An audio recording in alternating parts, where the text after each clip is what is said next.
And we're live. Hi. Hello. How are you? I'm here for All this right. conversation. So this is my first uh, I love it. I love it. This is my first time going live, so anyone that joins us, please bear with me. I'm working it out. We're figuring it out here. So this is going to be the new version of podcasting for me in terms of interviews. So I had been interviewing on a regular basis in my podcast, but what we have decided, because I've got a really amazing podcast coach, is that I'm going to do it once a month live in Substack instead. And so here I am. And I've got a really special guest with me tonight. I'm super excited about this because this person that I have with me tonight, her name is Jennifer Dragonette, which is, first of all, just the coolest name you can have. And second of all, the work that Jen does is so phenomenal. So she helps people. I like to say women because that's typically who I'm working with, but people with visibility. She helps them build visibility. So people who show up and put their work in the world and then is also maybe struggling with some of the same things that we are always talking about and maybe has their own fears of being seen. So maybe hiding behind the scenes a little bit here and there. And so I would question, and I don't know the answer to this, but I would question, does Jen maybe sometimes wonder if she belongs in a space, or if she might be asking if she is enough to be showing up where she's showing up, which makes her just the most absolutely perfect person for this conversation. So, hi, Jen. How are you? Hello. I'm nervous and feeling called out, but I'm here for this I conversation. know. Yeah, I know. That's all right. And you get to call me right back out because we know each other well enough to be able to do that. So what I didn't say is that Jen is my podcast coach. She is a podcast authority architect. She specializes in helping people get podcasts set up and running and then maintaining them. She has a business around that, and then is also now helping people with Substack. And so I subscribe to her work. I pay for her work. I love her work. And she, probably one of the things I will say, because lots of people who work with me know that I really get frustrated when I spend resources. So maybe I bought a course, or maybe I just spent time on a freebie, whatever that looks like. I get really frustrated when there's no integration, when there's no tangible, when it's like, yeah, great, tell me all those wonderful things, but you didn't tell me how. And you cross the barrier every single time. It's not just the, hey, you should go figure out how to do this. It's here's how you do it step by step.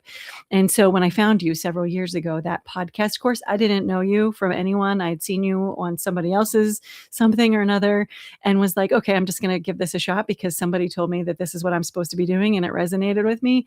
And so I bought this course that was it was a couple $100, but was the best couple of $100 I'd spent in that time frame because it told me what to do.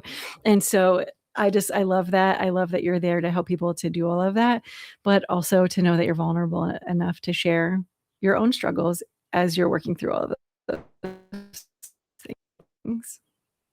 Oh, yeah. And I think that's what makes business happen, right? Is being Are you still with vulnerable me? and open. Okay. Like, yes.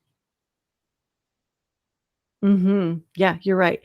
And also, like, that's the thing that stops people from being successful, right? Like, we're not like you get tired of, or you get frustrated or afraid of showing yourself in a way that it's just scary because you're going to be judged. You're going to be lots of things. So let's just talk about imposter syndrome. So for me, imposter syndrome is not when I'm talking about it, because I've been spending the whole month talking about imposter syndrome. I'm not talking about the diagnosis. There is a diagnosis. There are very few people that are actually diagnosed with imposter syndrome.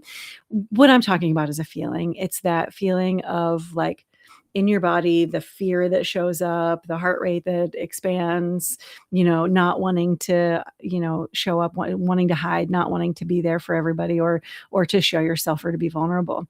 What does that look like for you? What does that mean? What does imposter syndrome mean to you? Well, to me, it's really that piece of you have this inner knowing, but you're so afraid to be seen for it. And it dates back for me a long time, right? Like it showed up in my Mhm. childhood. It showed up in all of this. And when I really look back at it, I'm like, who put that pressure on me? Who put that on? And I honestly don't know.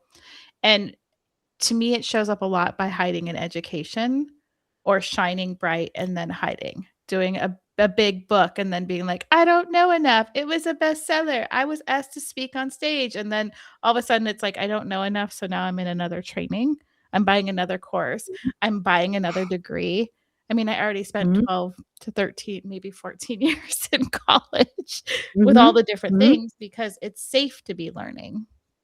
Mhm. Well, and also that means you're not at the end, so that you're not ready for the outcome, right? You're still preparing for it. I think you might be the person that sort of called me out on that at one point because I was like, "No, I need to build this other program." And you're like, "Stop building the programs, put it out there. It is time to put it out there." Oh my And goodness. to own your So doctor. I Yeah, it's not an easy thing to do, right? Like, "No, I need to learn 2 more things before I can talk about this." No, I know the things. It's time to start talking about this. You definitely called me out on that a couple of years ago, and I appreciated it. When I think about you said a couple of things there that make a lot of sense to me. So you talked about how this showed up even in childhood. This isn't something that just happened, right? This is something that, um, it might start early and it might get more. It might increase as you get older.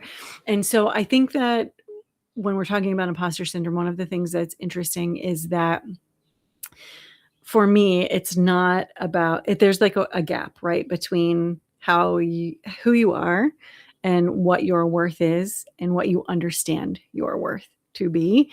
And there's a standard there. And that standard is often set by yourself. You are the one that's setting that standard. Sometimes there's more to that story, especially if it starts when you're younger and it might look like, things that people are saying or your parents have said or critiques that you've received, but then you're internalizing them and making a narrative around that. You're shaking your head, so I'm assuming that that is ringing true Oh, for yeah. you. Tell me more about that. Mm. Oh, yeah. And that's the whole thing, right? It's a learned behavior from everything that's been put on you. Like, maybe you were Mhm. forced to stand up and read in, like, 1st grade, and you're already in, like, the 4th grade math book because you're in private school, and you read and you stumble over words because 'cause you're one of the speed readers that skips words but comprehends all of Mhm. them. Verbally, you Mhm. don't process, so you look like the stupid kid that can't read. So now all of a sudden, I'm like the stupid kid that's only good at numbers. So now when I Mhm. don't write clearly or read out loud, I avoid it at all costs. I'll be sick to family functions because I have to read something out loud to my family. So and that's Still just to this been day? conditioned in, still to this day. Mm. Are you ready to face that? I mean, I do for the most part because there's only, like, so many family functions that I can miss and not be mad at myself for not And showing not up get for my called out, right? grandparents. And well, Right. not it's not even the called out, it's just, like, how many holidays do I have with them? Like, I don't have a lot, Mhm. and if I'm letting my fear stop me from showing up to interact with somebody that I have a limited time with, Mhm. I have to come back from that. But yeah, will I excuse myself and be in the bathroom for too long? Yeah, of course I still will sometimes. It happens. Mhm. Uh, you know, Mhm. but I think that these are like little conditioning things. It's something that's so simple that we make a new story for that'll just keep Mhm. showing up. And now I'm a podcaster. I speak on stages. I'm not reading my speeches, but Mhm. I think if there was a teleprompter, no one would want to come and listen to for sure, no one would want to listen to my talk because it would be so Well, robotic at least you're where I smart didn't enough to miss be a able to. word.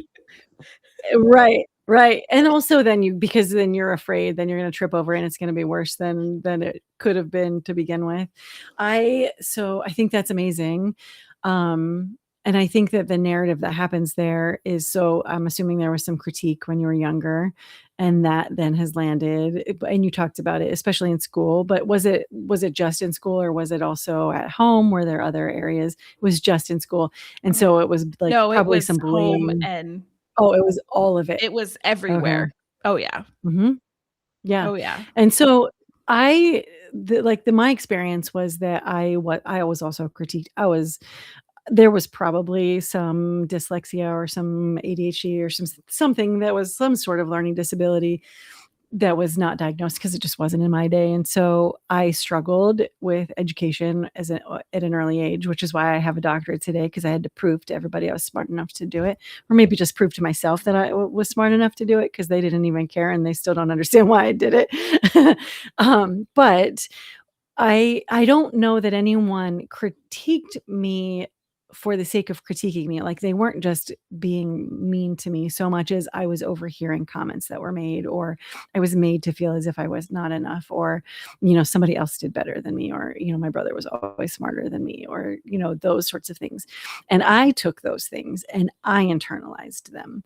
And I created a story that said that I was not enough, and that my parents expected more, and that my teachers thought I was dumb, and that I was not capable of, and I was that I created that thing that then snowballed and escalated into this. I'm obviously not smart, and so why do I think that I have the right to now speak up and share my opinion and to do those sorts of things? Does that resonate for you as well? Oh yeah. I mean, we are the master of creating ways to keep us small and to keep us Mhm. safe, and whatever safety looks like. And I think that imposter syndrome, I'm air quoting imposter Yep. syndrome, imposter feelings, I think that it's a method of keeping us safe. And sometimes safety isn't even a good place, right? So Yeah. sometimes It's a pattern. like Mhm. right now, imposter syndrome is keeping me safely stuck in struggling every month, like financially. Mhm. Like I have enough, but I just have enough because Right. it's safe in this current moment. Stepping into that next level, what if I don't know enough? What if somebody else is going to critique me? Do I have the confidence inside to have those keyboard warriors coming at me?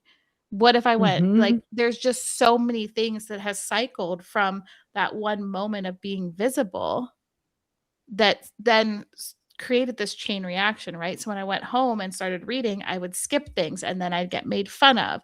And it's like, I'm Mhm. with you. I graduated with a master's with honors. I did everything with Mhm. honors. I got a B in school and I grounded myself. Not my parents. They were D students. They were like, way to go. I'm like, I got an A minus or a B. I was grounded till I brought that up to an A. Like that was highly unacceptable. That wasn't on them. I don't even think my dad Right. actually graduated high school, but, like, I did that because of that Yeah. internal thing being made fun of. I was never gonna let that happen again, and it shows up now of, like, I can show up, I can be confident, and then as soon as it starts to shine bright enough for someone to move forward, I'm like, "Oh, nope, I Yes. have to learn Yep. something." There are 2 things I wanna follow through on there. The first one being that whole visibility thing, because you and I both have spent some time talking about this, and we both obviously have some wounding around it, because both of us, a number of times, have, like, we start to see some, like, increase in business, we get some engagement, things are starting to go really well, and then we both run and hide from it because we're afraid of what comes next. And so maybe it's judgment, maybe it's fear, maybe it's the lack mentality, maybe it's some wound, maybe it's some soul contract, maybe it's a lot of things. But I'm guessing that in both of our cases, it probably also has to do with fear around um, this, what happens when we're not successful. So if we pull back, then that's on us because we did that. And so it's that survival, it's that safety that you're talking about. But if we don't pull back and we keep going and we don't find that success, then we're going to be judged for that. Is that, yeah? You think that's probably what you're I doing think too? I think part of it, and part of it is that imposter feeling, right? The imposter feeling of like, Mhm. am I faking it till I make it? Am I faking it till I'm faking it, Mhm. aren't I? Like I'm just showing up as this version that is faking it. And I think that that term fake it till you make it is super, Yeah. it's good, yet it's actually Mhm. really scary at the same time because it's like, but I'm not faking it. This is who I am. This is like Mhm. what like there's only so much that you can actually fake, right? Before it's Like, okay, I couldn't be this successful if I was just faking it. Right. Right. I agree with that completely. And I also that like you can't build confidence until you've worked through it, right? And so you have to kind of fake it and you have to pretend like you know what you're doing a couple of times until you build the confidence because the repetition then is what then will get you out of that. So I think that makes sense. There used to have this thing about fake it till you make it that was like, here are both sides of it, but I can't remember it off of the top of my head. Um, so we won't quite go there. And then there was visibility. And what was the other thing there was something else I wanted to talk about in terms of, oh, I know. So you talked about like when you start to have that feeling, the imposter feeling. So I'm, and you are too, very big on things along the lines of like nervous system regulation and your body keeps the score. And we know that our traumas are showing up somewhere in our body. And we know that until we work through those things, we're not going to get to the next level. So when you start to have that imposter feeling, where's that showing up in your body? How do you know that's what's happening? It always starts with the sore throat and then goes into, like, being sick, and then it actually takes Mhm. me out for a couple of weeks. Like, I'm right now just Mhm. getting over a sinus I Yeah. infection, ear infection, and bronchial infection. Like, not just one. Mhm. Like, my Yeah. my imposter feeling when I retreat, it goes into, like, full-blown sickness. Like, Mhm. you don't get 1 infection. Here's 3 things that get to be Here's infected. 3 to deal with. Yeah, play with And this. yeah, and I don't know, like, it's hard because then it makes you not wanna push that wall again, right? Mhm. Because it's like, "Oh, well, Mhm. when I push this wall, I start to feel like I'm faking it till I make it. Now I'm sick." So then you're not Mhm. only fighting the imposter feeling, you're processing your body keeping the score of pushing against that feeling. So for Mhm. me, I always jump and then hope there's a net. And I'm learning now to at least pretend like I'm gonna look over the edge before I jump. And Mhm. that looks like taking a breath before I hit go live. It looks like Mhm. taking a breath before I decide to burn my whole business down and go to some other random thing. It starts with, like, a breath, and it Yeah. literally sometimes is a breath. When you walk up on Mhm. stage and you're like, "Oh my gosh, why am I supposed to be here? This is, like, the main stage of Podfest." Like, I took a breath, and Mhm. that helps regulate my system, and it's like a full body breath, like, let the Mhm. belly out, let everything, and I think that Mhm. that's, we're having to unprogram that a little Mhm. bit Yeah. in whatever way we can. So that's fabulous, and we're gonna come back to that, but I also wanna point out, so when I asked you where in your body does it land, you went it was you grabbed for your throat and you took a breath, and so that's cool because, like, let's talk about what that means if it's in your throat, which then led to those 3 infections, which are all related to that same area, but, I love chakras, and if it's in your throat, like, if that's where it's starting, that's your voice, right? Like, that's, of course, where your voice is. But that's also about a sense of control. And so when you're struggling with your throat chakra, it is about not having control or not feeling like you are safe. And so if you aren't feeling safe, then you are going to pull back or you are going to fight back. And so your body, by coming up with those 3 infections, is fighting back from the force that you're trying to push through with your throat chakra. So I think number 1, like that's cool. And we just need to work on your throat chakra a little bit. The colors are teal, like teal blue, sky blue kinds of, like I always think like sunset, sunrise, kind of ocean blues. And so if you take time, so when you're doing your breath, if you actually breathe into your throat chakra and then talk to it as if you are talking to whatever is the lack of control or the sense of safety, to let it know that as you're breathing that it's safe and it's okay and that it's comfortable and you feel grounded, then that can be a little bit helpful too. So the next question I had for you, you already answered because it was, how do you start to move that needle? And you did it. You started moving the needle by regulating your body, by taking a breath. That's what you're doing. I love there's a little saying that's like, especially around anxiety, which is kind of what's happening here. It's your body reacting, is your system system, your nervous system does not know the difference between a tiger and a to-do list. And so if you are doing something that is pushing through, that is making you uncomfortable, it's like you're trying to survive the tiger, back in the day. And so it doesn't know the difference. So by stopping and taking a breath and maybe saying something positive to yourself, you are regulating your nervous system so that you can respond more positively. I love that. And then you talked about the safety net. So tell me more about that. You started like just jumping and hoping for a net.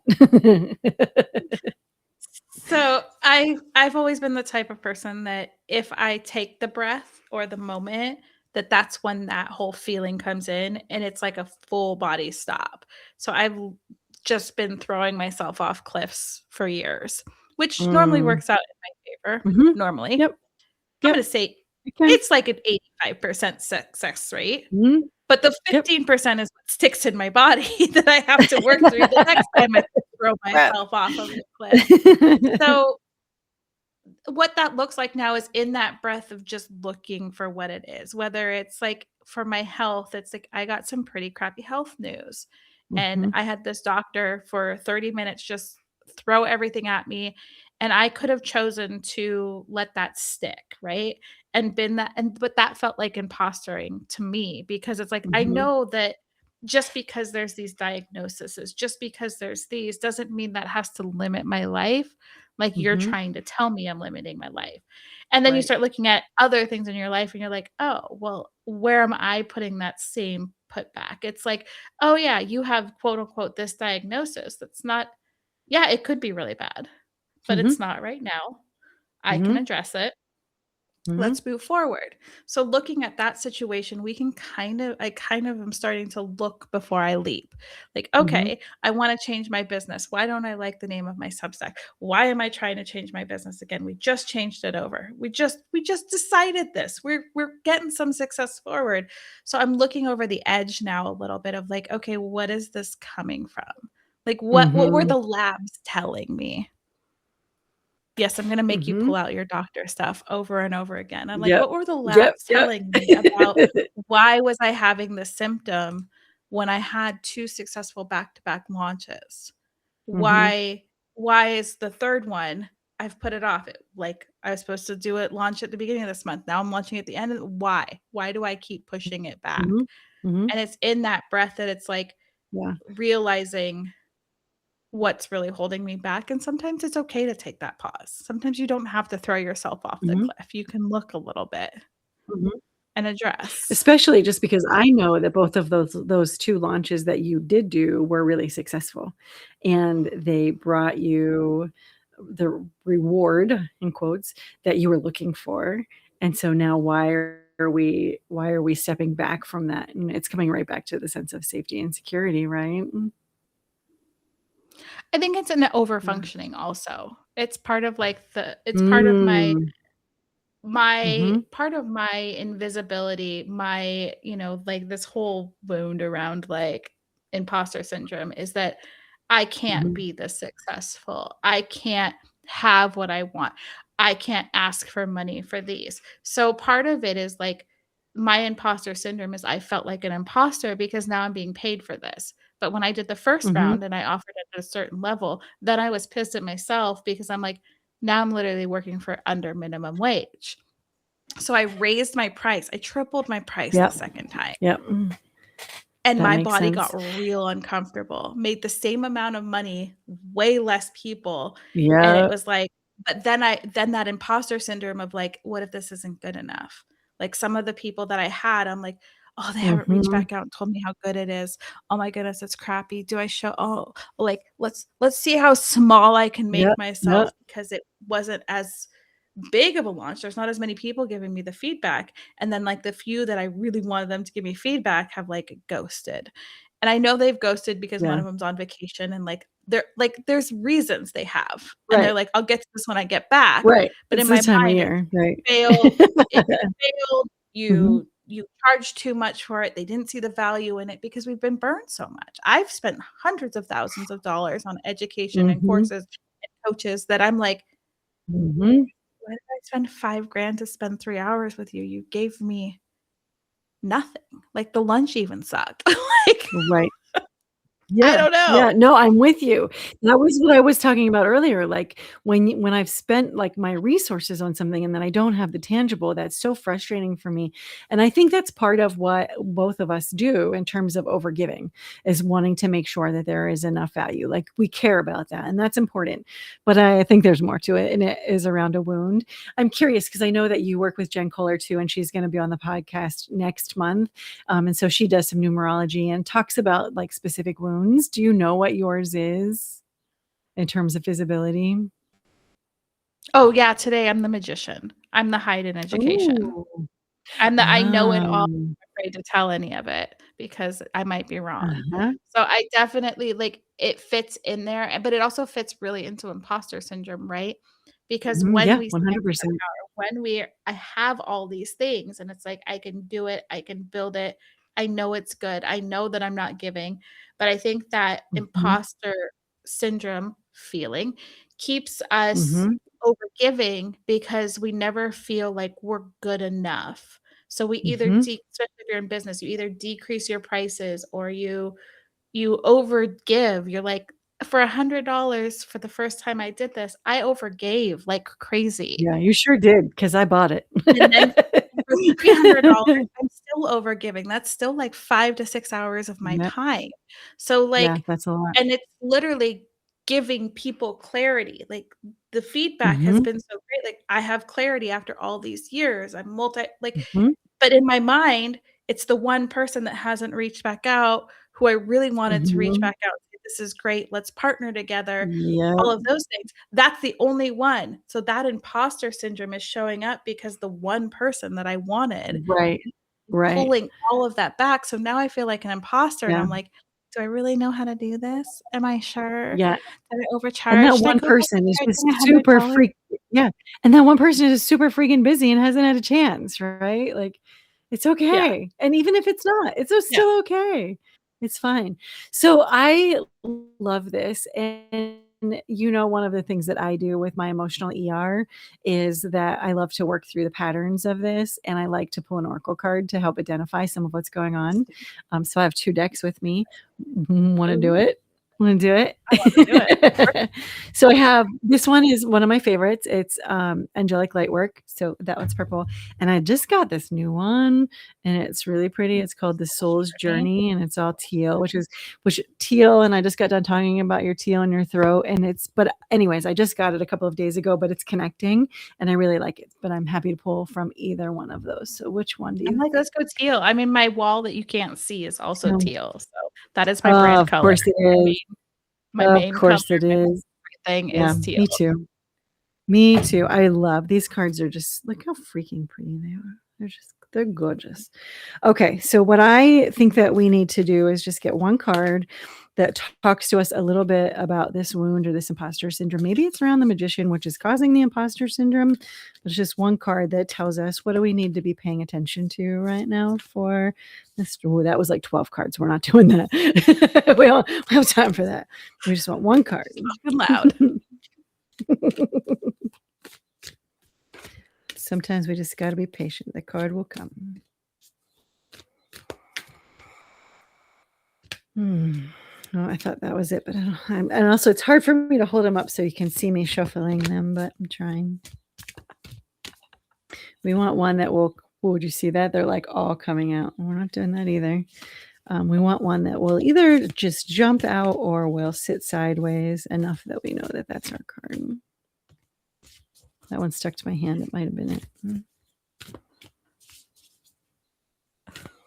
The I cards are sometimes telling feel, me, "Read 'em I know, all." and sometimes I feel like Rain Man, like it's gonna come. I swear it's gonna come. It just takes a minute sometimes.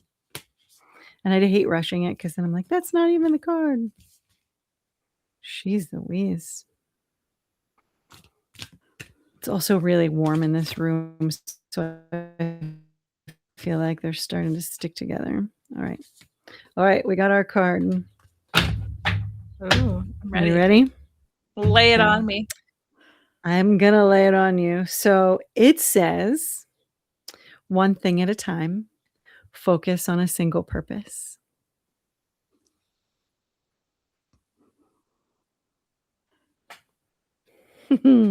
So let's read it. It's Let's see what so it says about this. I'm like, You That is what? so funny because that is what I've been telling everyone on all of those calls and everything that I've been saying for the last, like, 2 months. And look, my throat's Do you getting hear all your jacked. voice right now? My throat's all jacked up.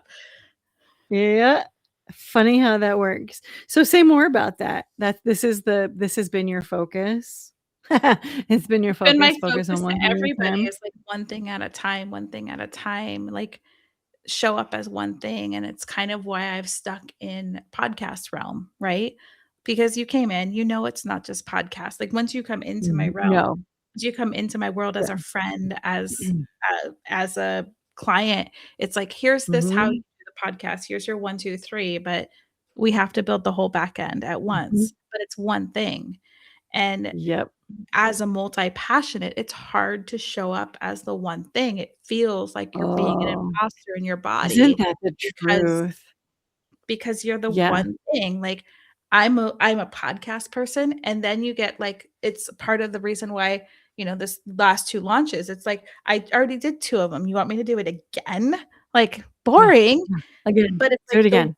the Yeah. one thing, do it again and tweak it a little, feel better in it, tweak it, Right. The change it, just consistency. it's like Yes. the same with, like, dating, with relationships, Mhm. with how you're doing Mhm. health, like, we always are like, "Oh, let's celebrate our health win by doing something that's gonna take away the health win that we just had," and it's like, Right. focus Right. on the one thing that's working, it doesn't have to be a Yeah. million.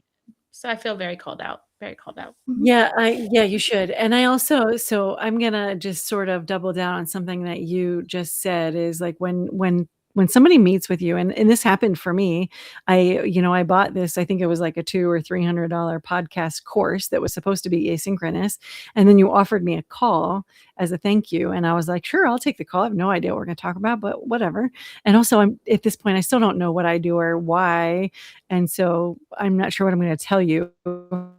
But didn't you, like, we call it fire hosing in Jen Dragonette's world, like, didn't you fire hose me until you knew exactly what I did, and you defined it very clearly for me, and it still took me another 2 years to, like, accept that and be sure that that's what I did, but you figured it out very quickly, and so I was like, "Wait, you're not a podcast coach. You do so much more for people," and I remembered saying, "I don't think you recognize exactly how much you're doing for people," and because then I was in your group for a while and am again, and so that's what you do is you don't just look at one thing, you look at all of them and then send them on their path to do one thing at a time.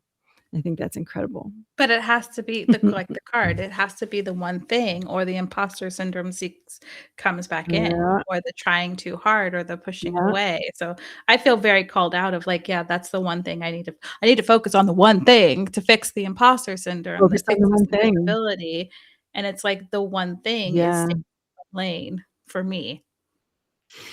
Yeah, I'm reading through the card. Now it's a couple of paragraphs, so I'm not gonna read the whole thing, but there are a couple of things that are jumping out at me.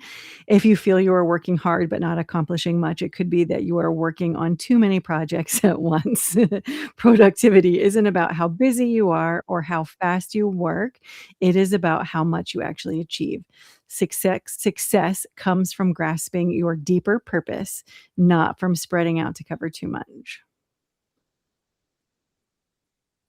It's not helpful to scatter your energy too thin. Oh, and listen, nor to leave something half done before you begin a new venture. You just got done talking about that. Oops. Oh my goodness. And then there's a mantra, and I think this mantra really lands for you. It is, "I am determined to focus on one thing at a time so that I can complete every one of my tasks." And I think that that's very fitting for imposter syndrome and imposter feeling, right? Because it's such a big Yeah. piece, Mhm. right? Like, it's not something little that we're all Yeah. facing. Like, you hit one level of, like, next level, like, okay, I got on a stage where there could have been 3,000 people in the room. Like, that's a pretty big deal. Mhm. And it was like I focused on that Yeah. one thing, and then I didn't show up for the rest of the event. Like, I was like, "Okay, peace out. That was scary. Right, I need my own right. space." But I I think gotta go that, hide. and Yeah. It's just like what you said with the podcast thing. You came into podcast, but if I had presented myself of like, I'm going to fix all your problems and see the through line, you're not going to come to me for that. So focusing Yeah, on I podcast, didn't know I was ready for Substack that. for podcasters, like Mhm, it gives you that one mhm. thing. So whether it's in life, business, health, or whatever, that one thing really might be your actual prescription to get like I'm using all your language. Like you can tell that I've been in your space You for a are, while. I You love could it. be your actual prescription for moving through whatever it Yep. is in your life. Like the imposter Yeah, syndrome. Focus on the one thing that'll move the needle. Again, now's my throat's getting all screwed up because I'm like, I hear it. I'm I really hear it. resisting this. You're Like the pushing one through it. thing I forward. need you to breathe. Like the one thing, you know, I'm like, it's not gonna get better. It's just it is what it is, but Mm. it's Mhm. and it's Mm. really hard Yeah. because we want to just Mhm. move Yeah. through it so much, but imposter syndrome didn't come because we were born with it. It became the little things that stuck on us. And do I feel like an imposter in my life? Mhm. Half the time, yeah. I'm like, I wrote a best-selling book. I spoke on big stages. Like, okay, this I'm a top 1% Mhm. podcaster. Like, how?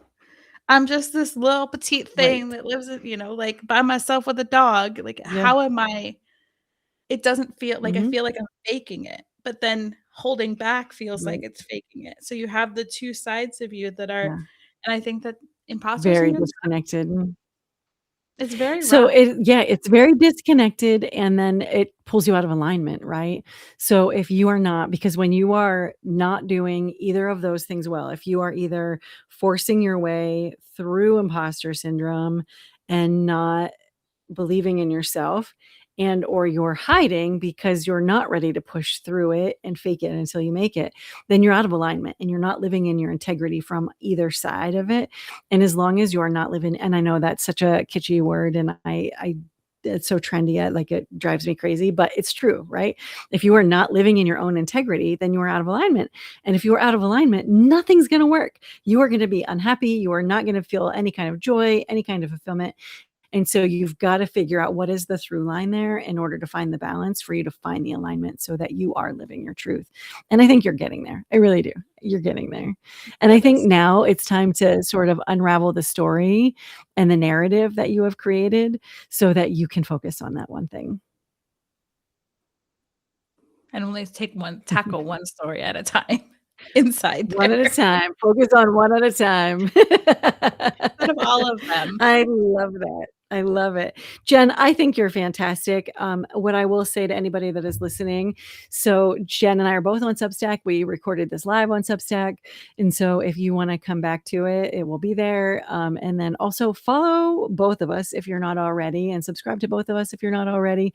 Jen shares some really cool content around not only Substack, because this is what she does. This is what I was talking about. It's not just Substack. It's about finding who you are so that you can go and live your purpose, whether that is creating a business or that is just, showing up a little bit better. I'm here for it all.